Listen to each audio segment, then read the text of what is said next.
Hey there! So this is going to be the third video in the series, What's in My Yard. However, I've changed that with each video that we do. I did What's in My Yard. Yesterday's video was What's in My Alley, and today is going to be What's in My Garage. So I went into the garage and found some boxes of silk flowers and dried flowers, and I found this great, I have an antique flower frog. It's an antique cage, right? So it basically is what you'd use at the bottom of your vase and insert all your stems into. So I have never used this inside this vase before, so this is going to be a first. But I'm going to make a little a miniature centerpiece from these things that I've found in my garage. Granted, you might not have these things in your garage, but you know, you never know. You might have some fake flowers laying around. If you do, I'll show you how to use them. So I have like this really huge array of flowers right now. So I've got some succulents, green hydrangea, white hydrangea, some little orchid blooms, lots of crazy little vines. So I'm going to use bits and pieces from all this. I'm going to try to make it quick so it's not super long-winded and I lose you because it's just too slow. So I'm just going to start, and this is not pre-planned. I have no idea what I'm doing. So, which I think is the fun of these videos. The two other videos that I did that were fresh flowers, I didn't know either, but they were a lot simpler than what I'm going to do here because all of these silk flowers, and some of them, yes, are plastic. You know, combining both, we'll just see what we get. I know that in the past when I've done faux florals, I like to call them faux florals, and I also call them immortal florals, because you basically, you know, they don't die, and you can use them until you get sick of them.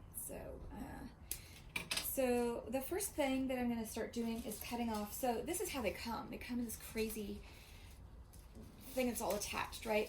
And one of the first things that I'll let you know is I never use a silk flower the way it comes. And I say never because I'm pretty sure, so 99% sure that I never use it that way. This, I don't even know what, you know, I guess I would have to have a giant vase where I put this in. So maybe I would. But for something smaller, I just cut pieces off as if this was an actual bush or shrub in the yard or however it comes. And so I basically just cut off these little pieces. You have to have a good pair of snips that will cut wire because all of these have wire in them.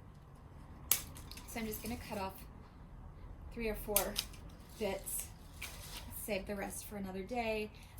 It has 2 tones on it. A darker green is at the bottom and then the lighter green at the top, and that's supposed to represent new growth, which honestly on a fresh flower or a fresh piece of greenery, I would probably cut off anyway because the new growth just doesn't hold up as long. It usually wilts. So that actually is very similar to how I would use a fresh green. So I'm just clipping smaller pieces here. I'm going to put them all in to my cage here. I'm going to group this all around the neck of the vase so you can have a nice soft edge to work with. So I don't need a ton. I just need enough, and I kind of go about it the same way. I won't put any of the faux greenery down underneath where my water level would be. Same thing. You don't want leaves in your vase on a fresh arrangement that go in the water, and I don't want them stuffed down in there either, because if I just keep stuffing in, then I won't have any room for the stems that I want to put in. So it just keeps it from being crowded. So again, I'm just cutting off all those little extra lower bits. And I work very similar to the way I work with a fresh arrangement when I use silks. So put in some hydrangea. So here, this is a hydrangea. When it's silk, you know, just usually comes on like these big thick stems, and they're really hard to cut through. This one has already been cut, which is good because I don't think these snips would go through that size wire. So I'm just gonna cut off. There's no way, if you measure, there's no way this is gonna go in without sticking out weird. So I'm just gonna see what happens when I try to cut it. Okay, so I can, you know, take off a few pieces if I feel like it's too much. You know, I don't want this giant tight ball of it in there, so I am gonna cut off a few pieces. And that way too, I can always scatter them around if I feel like I need more white in a different spot. Just quickly see if that's enough. Yeah, I could always use that in a second area. Put that in. The stem is pretty thick. It doesn't really want to go into the cage hole. So I'm gonna have to cut more off and use them on their own.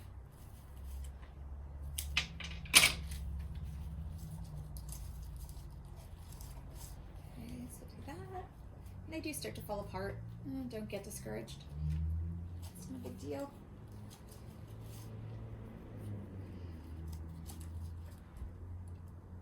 It's all about the creation. So, it's okay. I'll put that right there. Right, kind of looks like a normal place to put that. Okay, so I've got a couple pieces of the white in there. I'm gonna go ahead and fill in with this piece of green. So the these are not to my taste. The green hydrangea leaves, they are very odd. I'm gonna pull those off, and this green, I might just put the green right into the top. Maybe I'll do actually this side down here. Looks kind of empty. And with working with this, it's like all these wires, and you put it in, and trying to get it out, you're going to pull out some other items. So cut it down to the length you need it. Try to avoid ripping it back out. If you hate it, just maybe work around it. Okay, so, and of course I don't have my glasses on, so I'm squinting to see in the video what it looks like. It's like I have this one little magnolia bloom, which is cute. There's only one, but I might just put it in there anyway to see, just to give it a different texture, right? So all this stuff is about having different textures in here. I'm gonna put in a few of these little succulents. I'm gonna cut them off. Just gonna go with two.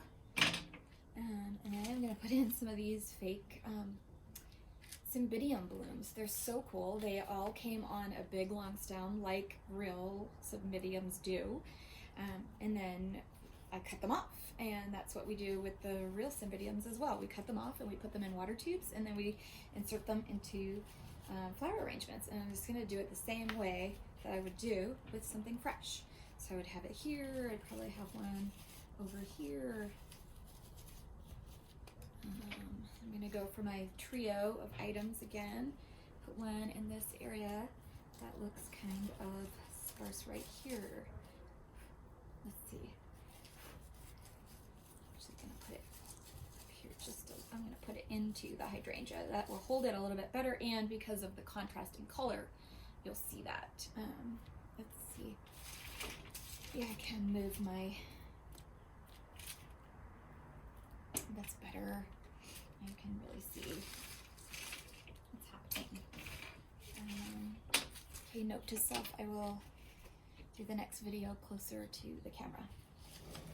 Okay, so here's what I have so far. That looks pretty good. Yeah, you can tell it's artificial, but it's okay. Definitely feel like I need something right in there. I might go with pick another piece of greenery.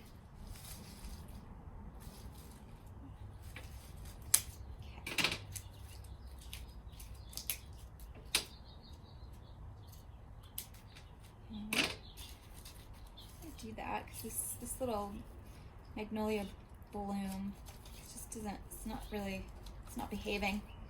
It isn't acting like it wanted to stay up. So I put that piece of greenery below it, and now it definitely wants to stay. So having lost those two little succulents, here they are. I'm just gonna put that. Bless you, Mike. Mike sneezed in the house. Could hear him. Okay, so I've got a couple of cool little succulents there. And let's see. Okay, so here's a trick. So if you're going to leave the room because you're bored, come back, because I'm going to give you a little Jean Louise trick. So I usually always will add something dried to a silk floral arrangement that I make. Feel that somehow it just pulls in a bit of a natural element to it, and it just adds something. So I don't know if this is gonna work. I have these dried magnolia leaves, and the color is incredible. The backside, you know, the side that feels like suede, is this beautiful coppery kind of rust color. And the green is super dried out. You can't really see, it's kind of sagey. Almost not even there anymore. It feels like almost all the color has been dried out of it. I'm just gonna see what these do if I add them, because I just like adding a little bit of the dried to it, and it just, to me, it makes it feel a little less fake. So I'm just kind of, and I, you know, you don't have to have it on a stem. Right? You just saw, I just put that one leaf in there as it is. Obviously, we aren't looking to get anything in water because there is no water. I'm gonna kind of keep them clustered together. So I like those two over there, and I am going to put one more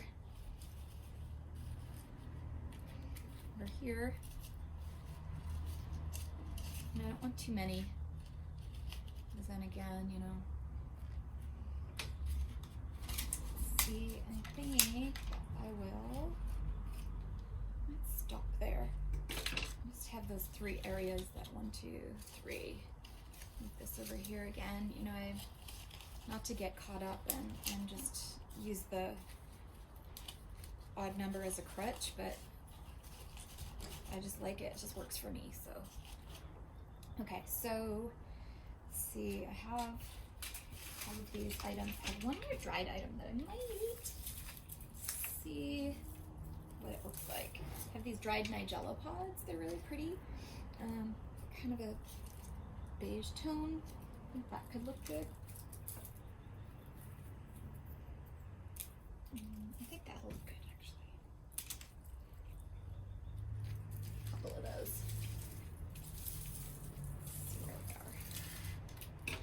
Again, you don't have to freak out about your stem length on these because you're just inserting it, and they just, you know, as long as they're long enough to hit something in there, they'll stay where you want them to stay. Okay, so I'm almost ready to just kind of give this the spin, the final spin, so you can see what it looks like. Those two there, this one here. Let's see if I can get another one up kind of high. This one has a cool shape to it, so.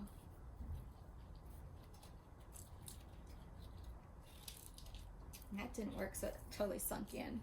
I wanted to get it with some height, and it just sunk.